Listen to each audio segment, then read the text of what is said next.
Всемирный уйгурский конгресс призвал уйгурскую диаспору провести утром 23 января 2024 года большую совместную демонстрацию перед штаб-квартирой ООН в Женеве. Сообщается, что акция протеста состоится в период созыва 45-й сессии рабочей группы по периодическому обзору глобального реестра прав человека Совета ООН по правам человека.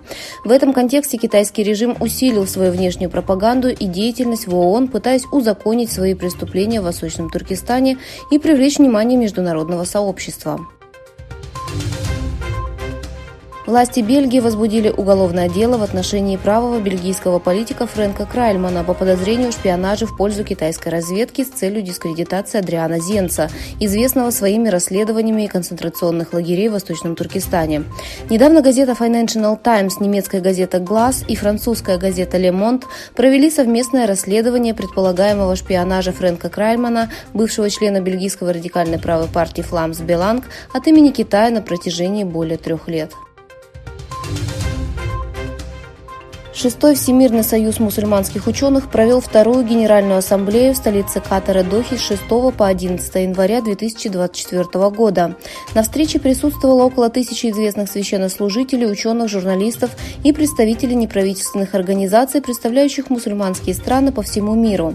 Напомнив об имидже мусульманских ученых и их ответственности перед обществом, на собрании были приняты решения о внесении некоторых изменений в устав Союза и были избраны президент Союза, 6 вице-президентов и 40 членов паралления.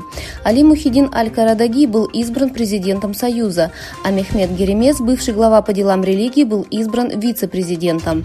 Бывший президент Союза ученых Восточного Туркестана, доктор философии Атавула Шахьяр, также была избрана членом правления.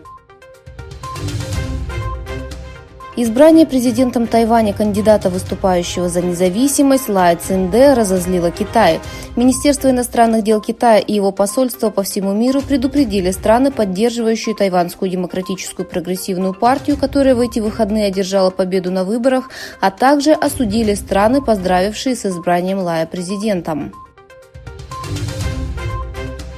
Пассажирский самолет с 59 пассажирами и 6 членами экипажа, у которого после взлета в Японии была обнаружена трещина в стекле кабины, вернулся в аэропорт. На прошлой неделе у самолета Boeing 737 MAX 9 во время полета оторвалась дверь для аварийной посадки.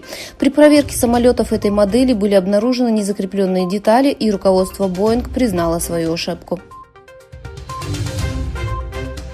В ходе своих нападений на оккупированную Газу Израиль атаковал жилые дома, больницы, школы, мечети и церкви. В результате нападений были убиты более 23 тысяч палестинцев, в том числе 10 тысяч детей и 7 тысяч женщин, по меньшей мере 60 тысяч получили ранения.